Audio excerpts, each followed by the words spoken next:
Hello everyone, তোমরা সবাই কেমন আছো? আশা করি তোমরা সবাই খুবই ভালো আছো আর আমিও কিন্তু বেশ ভালো আছি। আজকে আমি তোমাদের সাথে অ্যানিভার্সারি থিম স্পেশাল একটা কেকের ডিজাইন দেখাবো বলেই চলে এসেছি। আর এই কেকটা অর্ডার করেছিল আমার বন্ধু ওর মা আর বাবার অ্যানিভার্সারি উপলক্ষে। এই কেকটা ইনসাইডে ছিল বাটারস্কচ ফ্লেভার। আর কেকের ওপরে যে আমি কুলোটা বসালাম ওটা কিন্তু আমি ফন্ডেন্ট দিয়েই বানিয়েছিলাম। আর তার সাথে কিন্তু আমি এখানে শাখা পলাও বানিয়েছিলাম। আর এই শাখা পলাগুলো কিন্তু আমি ফন্ডেন্ট দিয়েই বানিয়েছিলাম। আর এটা কিন্তু একটা কাস্টমাইজ কেকের অর্ডার ছিল।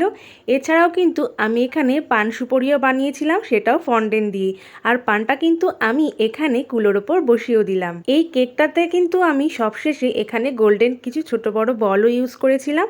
আর এখানেই কিন্তু আমার পুরো কেকটা কমপ্লিট হয়ে গেছে। আর ওই দিন কিন্তু আমার আরও একটা মিনি কেকেরও অর্ডার ছিল। আর এই কেকটা কিন্তু আমি দাম নিয়েছিলাম মাত্র 200 টাকা। এবার তোমরাই বলো তো কোন কেকটা বেশি ভালো লাগলো।